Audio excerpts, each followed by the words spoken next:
Welcome to another episode of the Kernel Pod. In late January, the Kernel Network at St. Jerome's University hosted an educational experiment in learning for some of our students and members of the community. We turned one of our research lab spaces into an escape room, and over 4 nights, about 70 students, along with several others, participated in the experience. And I'm calling this an escape room because that's what people are a bit more familiar with. It wasn't really quite a typical escape room, and to mark that difference, we've been calling it a stay room. So today I have a number of wonderful guests who are going to share their perspectives on this experience. And I'd like to start with Anna. Anna, if you could introduce yourself a little bit. This stay room idea started with your work, or at least among the people on this call, you're the first one to get connected with it. So I'd like to hear a little bit from you about how did this idea start? What are the origins of it? What are the goals of the stay room experience? And how does it relate to your work? So if you don't mind saying hello and just letting us know who you are, and then if you could comment on that, that'd be wonderful. Hello, everyone. My name is Ana Paula Salas Moreira, and I am a Mexican journalist who started doing a PhD on palliative care. And I started my PhD in a research group that is called Atlantis, that is devoted 100% to palliative care. And one of the lines of research is about how we can communicate palliative care to society. So along those lines, some years ago, I think around 2020, one of the researchers of this line called Carla Reigada started a study about how students perceive palliative care and what they knew, what they didn't, and how could we improve their knowledge. So basically what she did was organize a series of focus groups with students, professors, and researchers, and they started to talk about what they thought about palliative care.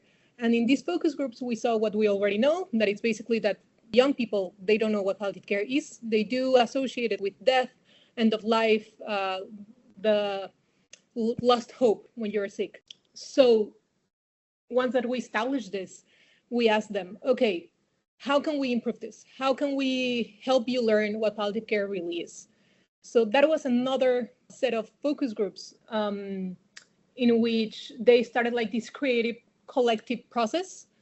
They started brainstorming ideas. And one of these ideas was the concept of building an escape room that used storytelling to try to teach the people participating in it what palliative care is. And that's sort of how this idea came to be. But honestly, I think that was sort of the origin of the idea. But the people who really put a lot of work into making this happen were Carla Reigada and also my thesis supervisor, Beatriz Gomez. She's also a journalist, and what she did was to create the story of Ricardo, that is the main character of the stay room. And she is an expert on storytelling, which is basically the idea of teaching or telling a story, and through that story, sending a message. Mm-hmm. So she was the one that wrote the story of Ricardo, and Carla and her built the first prototype of the room, and that happened in 2021, I think. And since then, well, things have developed for the better. Mm. So as you're mentioning the story of Ricardo in an escape room, typically it doesn't center on the story of one particular individual, but this one, it really has that focus, and that's kind of the uniting theme through the entire experience. Can you say anything about how that works? So the idea behind storytelling is that for us humans, it's easier to understand something if we manage to connect. An example could be if you're hearing somebody speak, a politician, and this politician starts telling you a lot of data. Maybe this data is impressive, but you're not going to remember the numbers. Instead, if you tell a story of a person that is affected by something, it's more likely you will remember, because we connect as human beings with the story of other people. So based on that premise, it's one thing if we start giving people the definition of palliative care or the definition of a hospice. But if you tell the story of someone that they can connect with and how they benefit from palliative care or from hospice, it's more likely that they will remember all the things that they're learning. That's why it was important not only to tell a story, but to tell a story of someone that was similar to them. Because we have to keep in mind that the stay room, even if now we have used it with other demographic, at the beginning, the idea was to use it only for students. So Ricardo is Spanish young man, 25 years, if I remember correctly. He's enrolled in the University of Navarra, just as our students. So that way they have a lot of connection points. That way it's easier for them to put themselves in Ricardo's shoes. Yeah, that's great. So this is an escape room, but it's a palliative care educational experience, and it's done through storytelling, but it still has elements of an escape room. So the students go through it, they actually have the feeling that they're doing an escape room at the same time. Is that right? Yes. The idea was to use gamification to help students ease into this topic that can be a little bit daunting. Maybe not to us, because we do talk about palliative care a lot, but for someone that has no connection with palliative care, it can generate anxiety, a little bit of fear to talk about these topics. So the idea was to put them in an environment that was very friendly, that was very easy for them to discover palliative care, instead of, like having regular class where all this information is being dumped to them. Yeah, that's what made it quite appealing to me as well. Just I'm always looking for different ways of presenting things for students, making the learning more fun. And this is it's a very innovative way of going about it. So maybe you could also tell us a few things about your experience running this at the University of Navarra. Like, how do you do it, and who takes part in it, and how long have you been doing it? I came to this team at the end of 2021, so just after the first day room took place, and I saw what they did, and I was scared. I think that's the word, because I knew that I had to replicate that. I arrived late October, and I knew that we had to organize the stay room in January 2022. So I was scared. It seemed very difficult. And honestly, at the beginning, as with many projects of this type, we didn't have that many resources. For example, at the beginning, it was very hard for them to give us a space to organize this, because it's an activity that requires a lot of human resources, a lot of physical resources. So at the beginning, we didn't have the full backup of the university, which made it a little bit more daunting. But as years went by and the university realized that this was something good, that this was something that was successful, that students were interested, and that they responded well to this, we started to have more help, more resources, and it made it easier. But yeah, at the beginning, it was daunting, for sure. But it was seen to be a kind of successful thing, or something that was important. So, why was that? How were the students experiencing it? Well, I think it's also important to keep in mind that the University of Navarra, palliative medicine is one of the strategic lines that they have, meaning that they do want to help palliative care to develop. And this new strategic line started sort of in 2021. So it was good luck, basically, because just when they started realizing that this was something important, we were there with something that was interesting and new and innovative. But then after the first attempt in 2021, I think the feedback was very good. The researcher at the time, Carla Reigada, she carried out a study with a scale called TECA that basically measures the empathy of the students before and after. And the results were very positive. She even published an article. Usually that happens, right, in the research world. You have to have numbers, so people takes you seriously. So after this, after we have numbers, the university contacts the research group and they say, hey, what you did is very cool. How about we create a course that integrates this stay room? So it's not like an isolated event that we make every once in a while. It's more of something that is established. So they give us a platform, we create a course. The main part of the course, or the first part, is the stay room, and then we develop with theoretical classes and other things.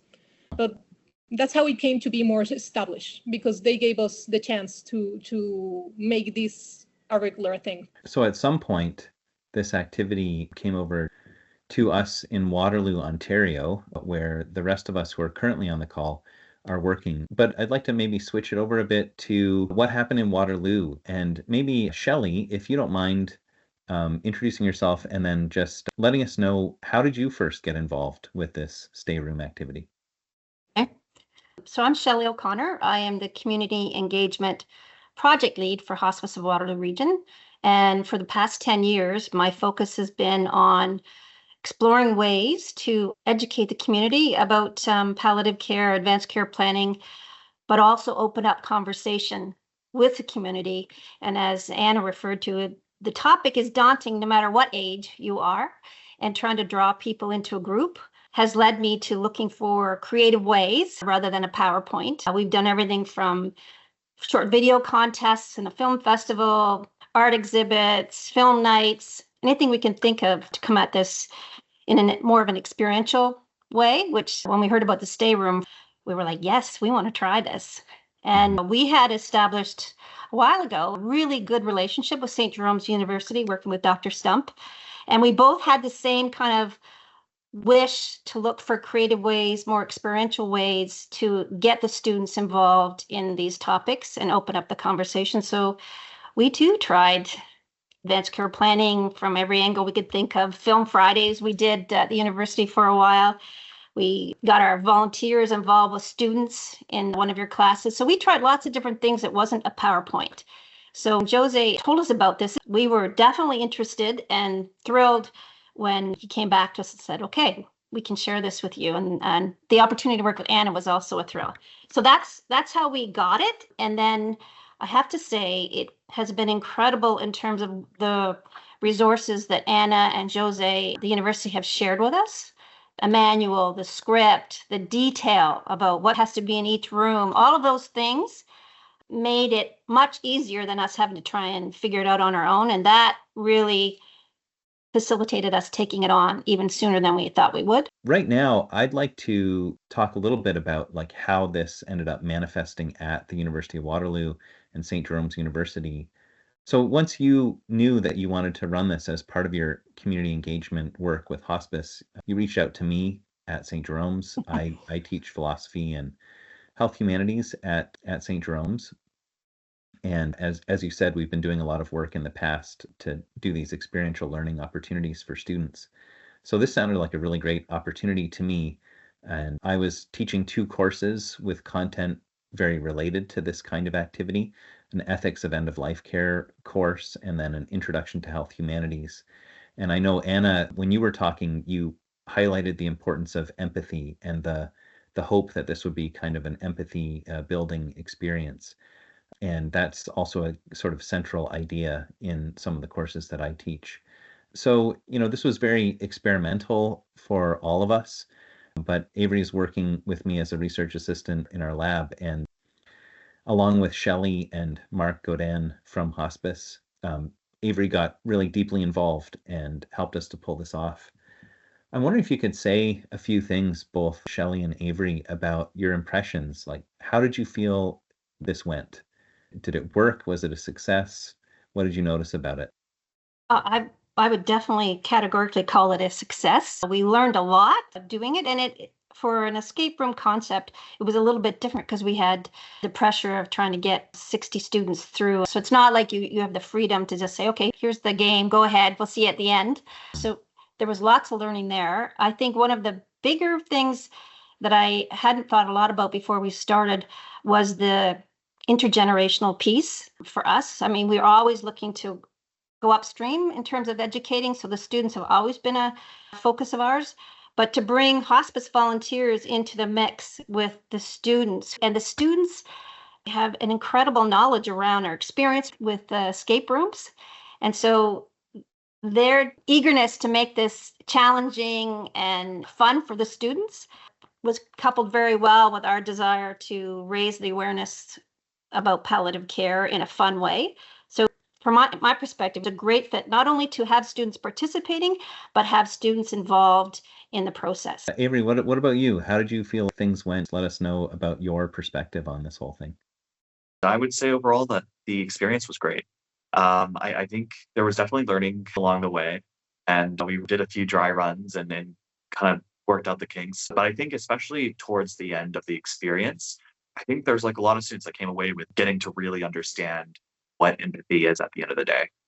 And then overall, for the community experiential learning aspect, I think we knocked out of the park. A lot of people who came in not knowing anything about palliative care came away with at least knowing the core tenets of it, differences between palliative and hospice, and the importance of it. I would add to that too, Avery, like looking at the feedback that we got from the participants.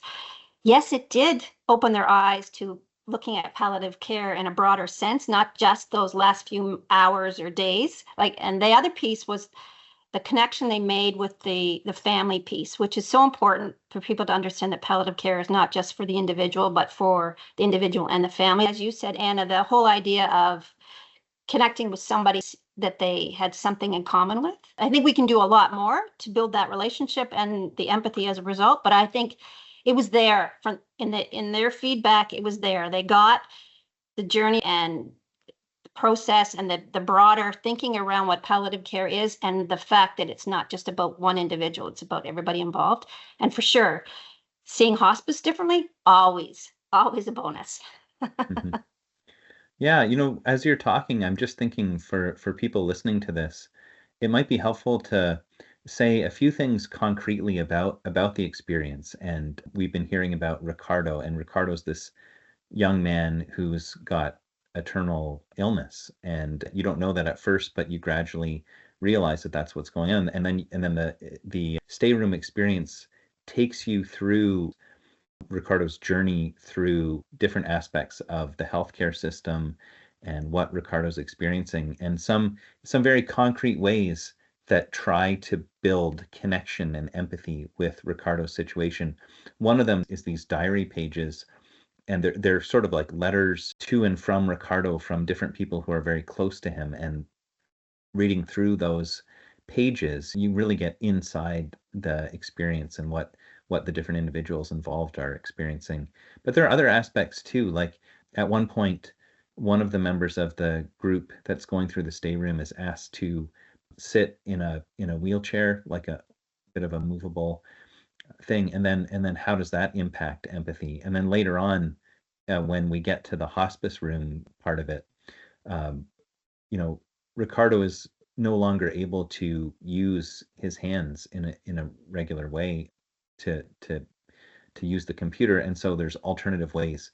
I wonder if any of you want to say anything about some of those specific things and what you saw through that. How can you use a computer when you don't have the use of your hands? I would say that not being able to use your hands or write, to type and answer out this questionnaire, I think it's eye-opening, honestly, for a lot of students that went through, especially when you get this context that Ricardo's an artist. His whole profession, everything around his life involves his hand. He's really into sports. That was like another big aspect. So in the hospice room, kind of being like, no longer can move, you can't even fill out this form. A lot of people got frustrated using these tools. And we didn't want to make it like overly difficult in the sense that like we wanted to make it as realistic as possible. If you know how to use the accessibility tool, which some students who have used voice access before, they were able to complete it totally, like, totally fine. But for a lot of people, it's their first time using anything like it. So even just scrolling down on a page maybe doesn't work exactly how you want, or clicking at a certain location. So I think in that aspect, it really drove home the putting yourself in Ricardo's shoes, understanding how frustrating this can be. So I would say for the empathy aspect, the accessibility tools really made a big difference in my mind, of just really hitting home what Ricardo could do before and after, and also making the best of your situation, and how there are tools and services available to help you in that situation. For us, the room that is the most popular of them all is the room from the palliative care unit. And by far, the thing that is mentioned the most is the questionnaire that they have to fill. And when we're training the person that is going to be with them in the room at the moment that they're doing the questionnaire with the eye control thing, we have to tell them, hey, they're going to get frustrated. This is going to be a thing. And they're going to tell you, hey, this do not work, because if it worked, I would be able to do it. And you have to explain to them that it's not that the computer is broken, it's that it's very hard, and it's okay that they're frustrated. but you have to give it time and you have to learn how to do it. And it's part of the experience, right? But by far, this is the thing that we get the most comments on. Yeah, it's a very creative part of the experience. I just wanted to mention too, the other thing I heard about was the videos. And I don't know if we mentioned that going through the game is driven by these videos of the main character and the family members and the healthcare staff, like different people, to help people move through the game, which I think was also very engaging. And come to your point, Anna, about trying to help them connect with Ricardo. I think that was important, very important. You know, I'm wondering if you could say something about where do you see this going in the future? Like you've been doing this for a while. Shelley, you just got in on it recently. Do you imagine this to be something that you want to kind of keep doing? Do you see it growing in the future? What are your hopes? Well, so I have to, like, right up front, I think I told Anna, okay, we want to get this to the public.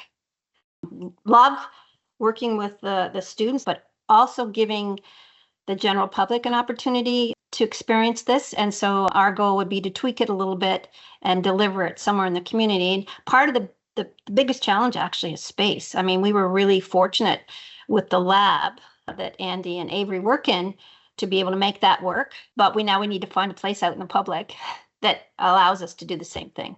Mm-hmm. Would you consider working with an established escape room, or are you thinking of, you know, finding a big gym somewhere and just like setting it all up, or what?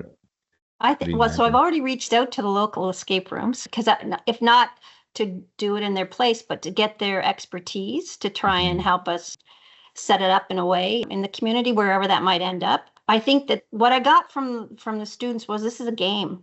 For them, it's a game. So to try and keep that concept, but also that structure, but also give people an opportunity to learn from it beyond solving this challenge and the next challenge. So that's where I would see that expertise from the actual escape rooms maybe being a help to us, but we definitely want to do it for the public as soon as we can. So hopefully within the next 6 months, because we have all of them. We never talked about the amount of stuff we use to set up these rooms.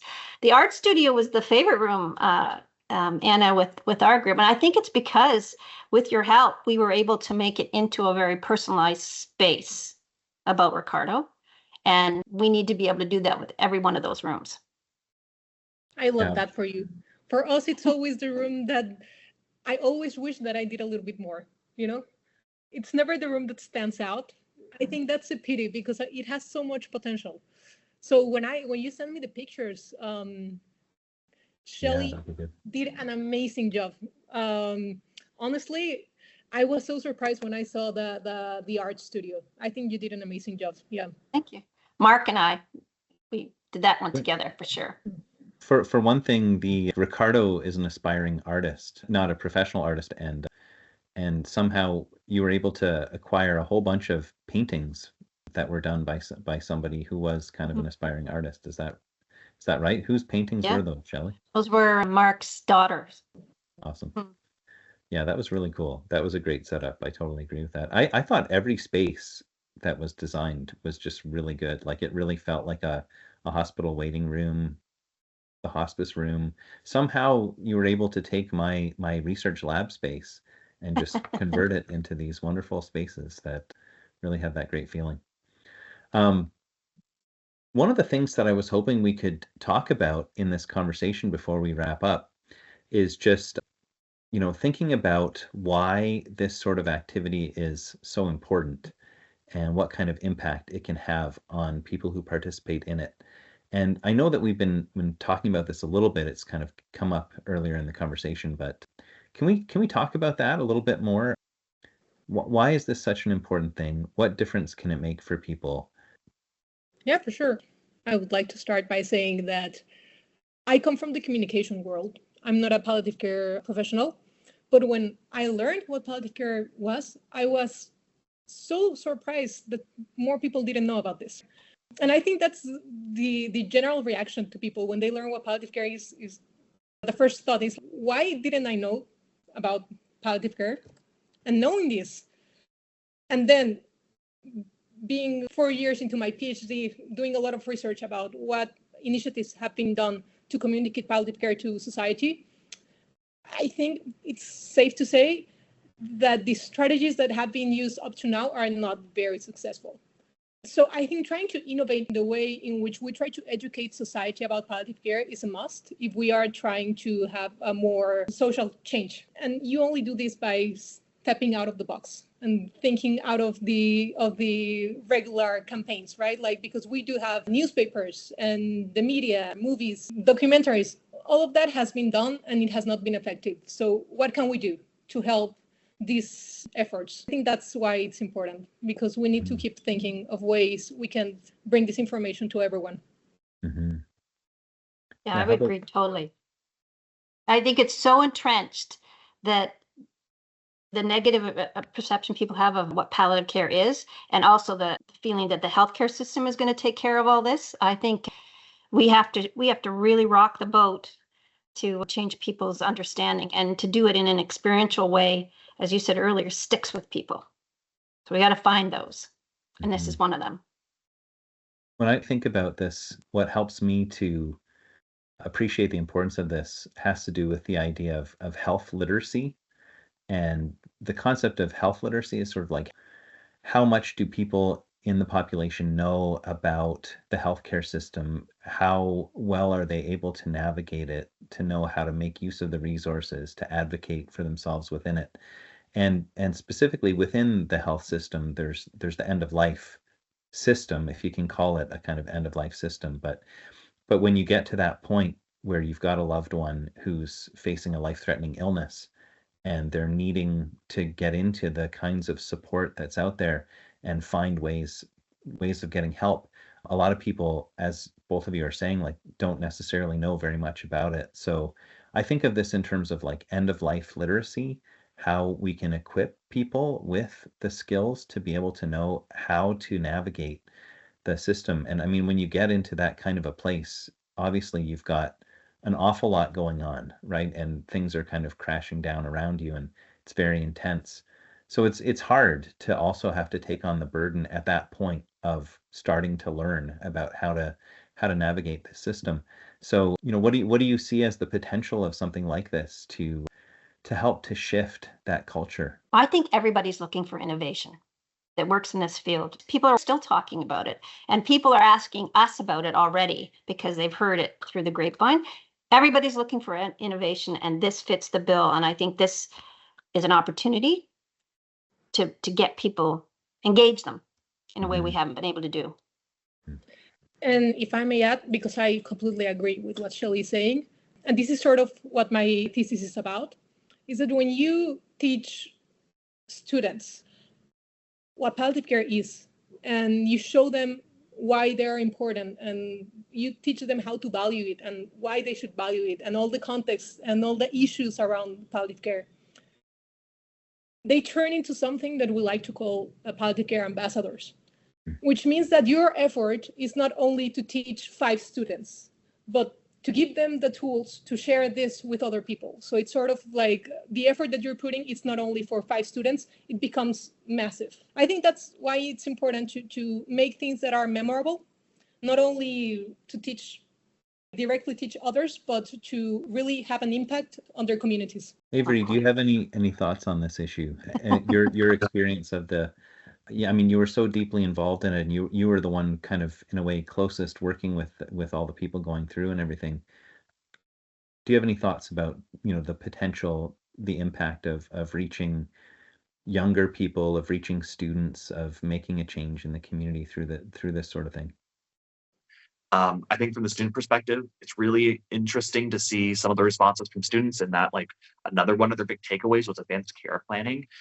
One really good example is here in Ontario, from my understanding, it's about 1 year of you living with your partner. And after that 1 year, that partner is your substitute decision maker. A lot of people were surprised about that. And I think that's really powerful. I think the fact that Ricardo is a younger guy made a really big difference. I think that's the beauty of this tool, that you can really adapt the story to try to emphasize certain parts of what you are trying to teach. And I think that's why this is so interesting as a tool for teaching, because the general work that it's the most hard thing to do, to build the story, it's already done, but you can always make small adaptations to fit to what you're trying to teach. Mm-hmm. Mm-hmm.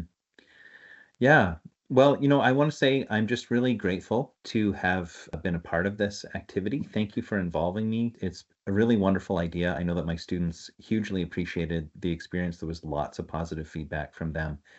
And I just want to thank you, Anna and Shelley, all that you're doing, to promote end of life care, get the conversations going in our respective communities in Spain and in Waterloo. And I want to thank you for joining the call today and wish you the very best in your ongoing work. So thanks so much for joining, and bye for now and take care.